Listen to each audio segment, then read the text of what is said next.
Hi friends.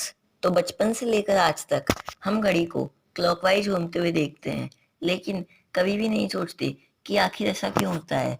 जैसे कई और चीज़ों को देखते हैं लेकिन उन पर गौर नहीं करते और उनके बारे में नहीं सोचते। तो चलिए जानते हैं। दोस्तों, वीडियो शुरू करने से पहले हम आपको एक बात क्लियर कर देना चाहते हैं कि जब हम क्लॉक की डिस्कवरी के पहले वाली बात करेंगे उसमें भी हम क्लॉकवाइज वर्ड का यूज करेंगे, लेकिन क्लॉकवाइज वर्ड क्लॉक के डिस्कवर होने के बाद आया है। लेकिन कोई और वर्ड प्रीफर्ड ना होने के कारण हम क्लॉकवाइज वर्ड का यूज कर रहे हैं। तो चलिए शुरू करते हैं।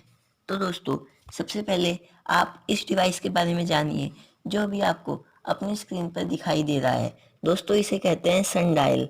इसे आप शायद धूप घड़ी भी कहते होंगे। इसे पहले टाइम देखने के लिए यूज किया जाता था। तो इसमें यह जो डायल है इसकी परछाई से टाइम पता किया जाता था। तो यदि आप अर्थ के नॉर्थ हेमिस्फीयर पर जाकर सनडायल को नॉर्थ डायरेक्शन की तरफ पॉइंट करेंगे तो उसके बाद जब आप इसके शैडोज के पैटर्न को देखेंगे तो आपको वह क्लॉकवाइज मिलेगा, क्योंकि सन ईस्ट से वेस्ट इस पैटर्न में रहेगा। अब शैडो सन के जस्ट अपोजिट डायरेक्शन में रहेगी, यह तो आपको पता ही है। तो शैडो का पैटर्न होगा west to north to east.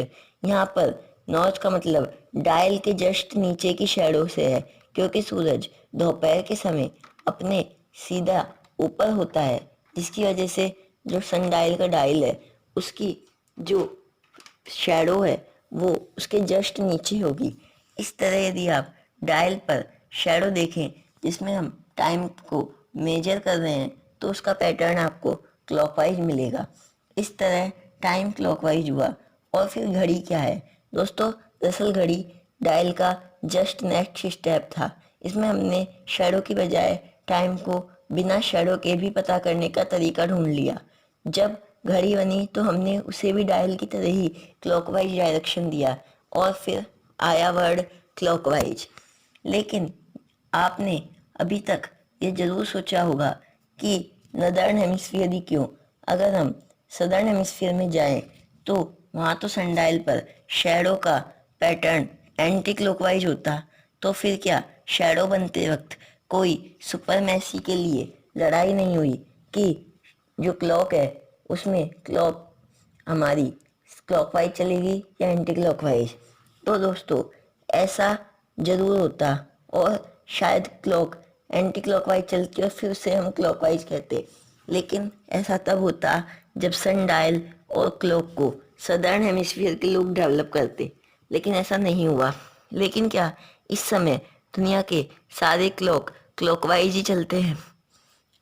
तो इसका जवाब है दोस्तों नहीं, क्योंकि इसका सबसे बड़ा एग्जाम्पल यदि हम देखें तो वो है एस्ट्रोनॉमिकल क्लॉक मंस्टर कैथेड्रल।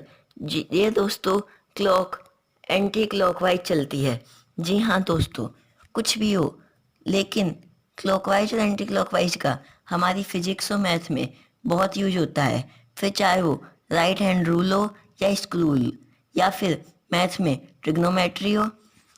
दोस्तों, जिस किसी ने भी मैथ साइंस ली है वो तो यह सब बातें जानते ही होंगे, लेकिन इसमें भी कुछ चीज़ें एंटी क्लॉकवाइज रहती है, फिर चाहे वो एंगल हो या फिर हमारा क्वाड्रेंट रूल। दोस्तों, यहाँ तक कि कुछ गेम भी क्लॉकवाइज और एंटी क्लॉकवाइज पर बेस्ड है। जैसे यदि हम बेसबॉल को देखें तो बेसबॉल हमेशा एंटी क्लॉकवाइज ही खेला जाता है। चलिए चलते चलते आपको एक बात और बता चलते हैं। दोस्तों, फैक्ट यह है कि यदि राइट हैंडेड पर्सन है आप तो ज़्यादातर राइट हैंडेड पर्सन सर्किल बनाते वक्त एंटी क्लॉकवाइज पैटर्न को ज़्यादा पसंद करते हैं और ज़्यादातर एंटी क्लॉकवाइज जो सर्किल है वो राइट हैंडेड पर्सन बनाते हैं और लेफ्ट हैंडेड पीपल सर्किल को क्लॉकवाइज पैटर्न में बनाना पसंद करते हैं। दोस्तों, दरअसल ये हमारे ब्रेन के हेमिस्फीयर्स के कारण होता है। आपको हमारे ब्रेन के दो हेमिस्फीयर्स के बारे में तो पता ही होगा। तो आप इसे अभी ज़रूर ट्राई करके देखिए। आप अभी एक पेन और पेपर पर एक सर्कल बनाइए।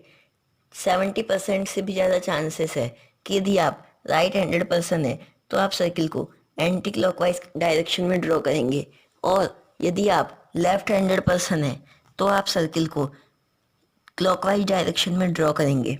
इसे करके ज़रूर देखिए कि क्या यह फैक्ट आपके ऊपर भी वर्क करता है। तो अगले वीडियो में फिर मिलेंगे, तब तक के लिए thanks for watching the video.